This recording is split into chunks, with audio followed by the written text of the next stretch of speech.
C'est une réunion attendue sur fond de tension dans le monde maritime insulaire. Le président de l'exécutif a tenu à être là et a voulu se montrer rassurant.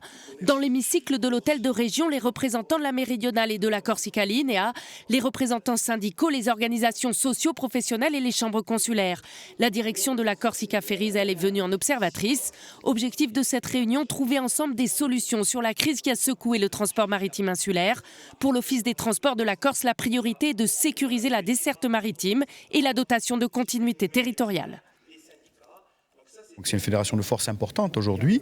Il faut la mener à bien et surtout parler d'une même voix vis-à-vis au gouvernement sur la question des ETS qui impactent la vie des Corses et les tarifs et qui intéressera chaque Corse qui prendra l'avion ou le bateau, mais aussi sur l'évolution de la desserte pour ne pas se faire effondrer, pour ne pas voir effondrer la continuité territoriale qui est un acquis économique et social très important.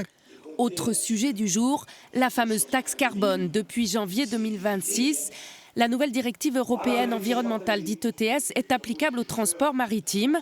Pour le syndicat autonome des marins, le SAM, il faudrait redistribuer les bénéfices de cette taxe environnementale en Corse. Allons redistribuer ces 70 millions pour pouvoir les redistribuer soit à l'OTC qui par un mécanisme, s'il existe, le redistribuer aux entreprises qui le répercutent sur les insulaires. Ce serait une solution aussi. Le STC, lui, continue de défendre la création d'une compagnie maritime régionale sur le modèle d'Air Corsica dans l'aérien. Tous les problèmes qu'on avait anticipés, comme je vous ai dit, il y a 20 ans, on touche du doigt aujourd'hui. Et si on avait eu cette compagnie régionale, si on avait eu la pleine maîtrise de nos transports maritimes, aujourd'hui, peut-être qu'on aurait été en capacité de supporter ces nouvelles taxes environnementales imposées par l'Union européenne, les ETS, et on aurait pu limiter l'impact que ça a aujourd'hui sur les transports maritimes. Les syndicats pointent aussi du doigt la concurrence déloyale qui met en péril la continuité territoriale, notamment avec les compagnies privées.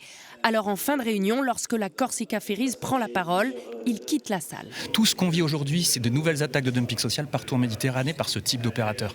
Il est impensable dans une réunion de qualité comme on a eu, parce qu'elle était de qualité, on puisse conclure sur une position de Corsica Ferries. Les syndicats dénoncent notamment les conditions de travail et de rémunération dans les compagnies privées. Dans la salle également, les médiateurs indépendants nommés par l'État venus écouter les débats. Ils devaient s'entretenir avec le président de l'exécutif à l'issue de la réunion. Ce soir, tous espèrent trouver des solutions avant la saison estivale. Prochain rendez-vous prévu le 25 mars.